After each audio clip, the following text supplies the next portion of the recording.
Hello viewers, আমার আজকের ভিডিওতে আপনাদের সবাইকে স্বাগত জানাচ্ছি। আমি বাপন। আজকে আমরা বেশ সকাল সকাল হোটেল থেকে বের হয়েছি এবং আজকে আমরা দুটি স্পট দেখব। একটি হচ্ছে মালনীছড়া চা বাগান আর একটি হচ্ছে ভোলাগঞ্জ সাদা পাথর। আমরা প্রথমেই চলে এসেছি মালনীছড়া চা বাগানে। এই চা বাগানটি সিলেট এয়ারপোর্ট রোডের সাথে অবস্থিত। আমরা এখন চা বাগানে প্রবেশ করব। চা বাগান ঘুরে দেখার জন্য এই গেটের সামনেই বেশ কিছু গাইড পাওয়া যায়। এদের মধ্যে একজন গাইড নিয়ে নিলে তারাই কর্তৃপক্ষের অনুমোদন নিয়ে চা বাগান ঘুরে দেখাবে। 150 থেকে 200 টাকা দিয়েই আপনারা গাইড ঠিক করতে পারবেন এবং সংখ্যায় যতই হোক না কেন গাইডের ফি কিন্তু একই থাকে। চা বাগান দেখতে দেখতে চলুন সংক্ষেপে এই বাগানের ইতিহাসটি জেনে নিই। 1650 সালে চীনে প্রথম চা উৎপাদন শুরু হয়। দেশটির বুদ্ধিজীবীদের প্রতিদিনকার জীবনের 7টি কাজের একটি ছিল চা পান। তার প্রায় 200 বছর পরে 1854 সালে ভারতীয় উপমহাদেশের সিলেটেই প্রথম চা উৎপাদন শুরু হয়।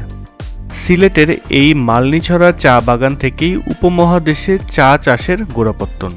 এরপর 1.5 শতাব্দীর মালনীছড়া বহু ইংরেজ, পাকিস্তানি ও বাংলাদেশি ব্যবস্থাপকের হাত ঘুরে 1988 সাল থেকে এখনও ব্যক্তিগত মালিকানায় রয়েছে। এই চা বাগানের আয়তন প্রায় 1500 একর। শ্রীমঙ্গলকে চায়ের দেশ বলা হলেও সিলেটের এই চা বাগান থেকেই উপমহাদেশে চা চাষের গোড়াপত্তন। চা বাগানের মধ্যে কিন্তু একটি টিলা আছে। আমরা এখন সেই টিলার উপরে উঠেছি আর টিলার উপর থেকে কিন্তু চা বাগানের দৃশ্যটা খুবই অপরূপ এবং মনোরম। এই চমৎকার দৃশ্য যে কোনো মানুষের মন ভালো করে দেওয়ার জন্য কিন্তু যথেষ্ট।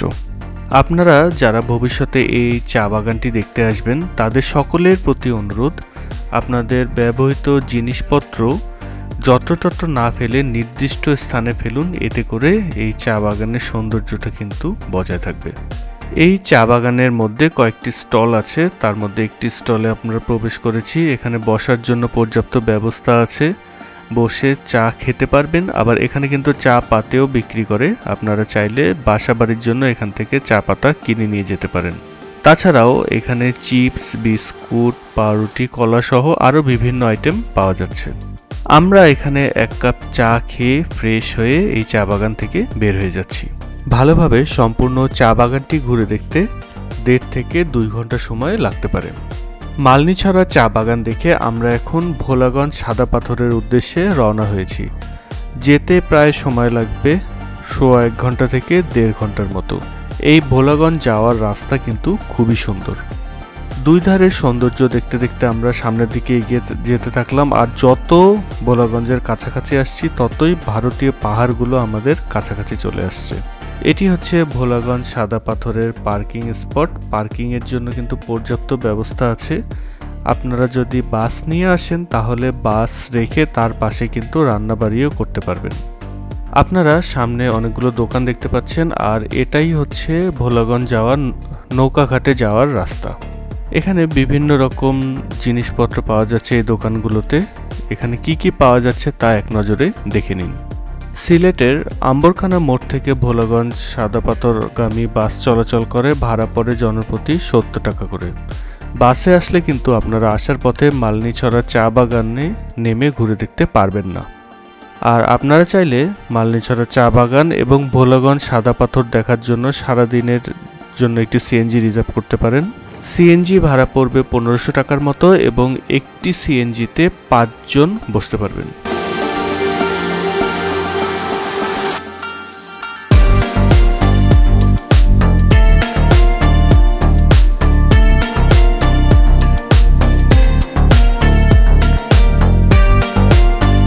আমরা নৌকাঘাটের কাছাকাছি চলে এসেছি এবং ঘাটের ঠিক আগে দুই পাশে বেশ বড় বড় কয়েকটি হোটেল আছে। আপনারা চাইলে এইসব হোটেলে দুপুরের খাবার বা সকালের নাস্তা করে নিতে পারবেন। তবে খাবারের মান কেমন হবে সেই বিষয়ে কিন্তু কোনো নিশ্চয়তা দিতে পারছি না। আমি এর আগে একবার এখানে খেয়েছিলাম, তেমন ভালো লাগেনি। এটি হচ্ছে ভোলাগঞ্জ যাওয়ার টিকিট কাটার স্টেশন। এখান থেকেই নৌকা রিজার্ভ বা ভাড়া নিতে হবে। নৌকার টিকিটের মূল্য হচ্ছে 800 টাকা এবং সর্বোচ্চ 8 জন একটি নৌকায় যাওয়া যাবে।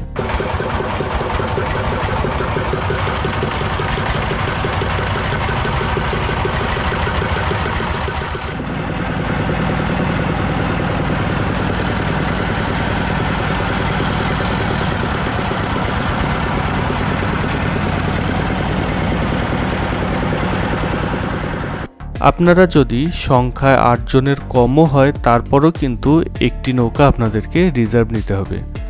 নৌকাটি সাথে করে ওপাশে নিয়ে যায় নামিয়ে দিয়ে আসবে। আবার যখন আপনার সাদা পাথর ঘোরা শেষ হয়ে যাবে তখন মাঝিকে ফোন দিয়ে দিলে মাঝি আবার যেয়ে নিয়ে আসবে। এই নৌকার ঘাট থেকে ভোলাগঞ্জ সাদা পাথরের মূল স্পটে যেতে সময় লাগে 20 থেকে 25 মিনিটের মতো। তবে এই জার্নি কিন্তু বেশ এনজয়েবল। দেখতে দেখতে আমরা চলে এসেছি ভোলাগঞ্জ সাদা পাথরে। আমরা যে জায়গাতে নেমেছি এটি মূলত একটি চর। এই চরের দুই দিক দিয়েই কিন্তু নদী প্রবাহিত হয়েছে, আর এই চরের মধ্যে পুরোটাই বালু মাটি। এর মধ্যে দিয়ে আমাদেরকে মেইন স্পটের দিকে যেতে হবে। আর আমরা কিন্তু দুই ধারে প্রচুর অনেকগুলো দোকান দেখতে পাচ্ছি। আপনি চাইলে এই ঘোড়ার পিঠে উঠতে পারেন এবং ঘোড়ার সাথে ছবিও তুলতে পারেন। ভোলাগঞ্জ সাদা পাথরের অন্যতম প্রধান আকর্ষণ হচ্ছে এখানকার স্বচ্ছ স্রোতস্বিন নদীতে গোসল করা। আর তাই গোসল করার জন্য অতিরিক্ত জামা কাপড় সাথে আনতে কিন্তু কোনোভাবেই ভুলবেন না। এখানে লকার ভাড়া পাওয়া যায়। আপনারা এরকম একটি লকার নিয়ে নিতে পারবেন। ভাড়া পড়বে 100 টাকা করে। আনলিমিটেড টাইম লকারটি ব্যবহার করতে পারবেন। সামনে সাদা রঙের যে ঘরটি দেখতে পাচ্ছেন সেটি হচ্ছে চেঞ্জ রুম। আর এখানে কিন্তু প্রচুর পাথর আছে এবং পাথরগুলো কিন্তু সাদা, সেই জন্যই হয়তো এই জায়গার নাম হয়েছে সাদা পাথর। আর এটি হচ্ছে ভোলাগঞ্জ সাদা পাথরের মূল স্পট। এখানে কিন্তু বসার জন্য বেঞ্চের ব্যবস্থা, সেই সাথে ছাতির ব্যবস্থা আছে। এখানে স্বচ্ছ শীতল পানিতে গা ভেজাতে ভালোই লাগে এবং এখানে ঘুরে বেড়াতেও কিন্তু ভালোই লাগে। কিভাবে সময় চলে যাবে আপনারা তা বুঝতে পারবেন না। ভোলাগঞ্জ সাদা পাথর ঘুরে দেখার জন্য আপনারা কিন্তু 3 থেকে 4 ঘন্টার সময় হাতে নিয়ে আসবেন।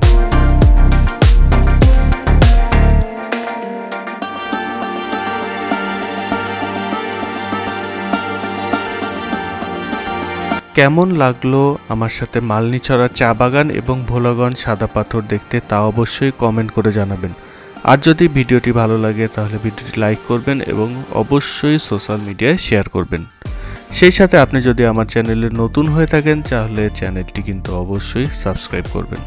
খুব তাড়াতাড়ি আপনাদের সাথে দেখা হবে নতুন কোনো স্পটে।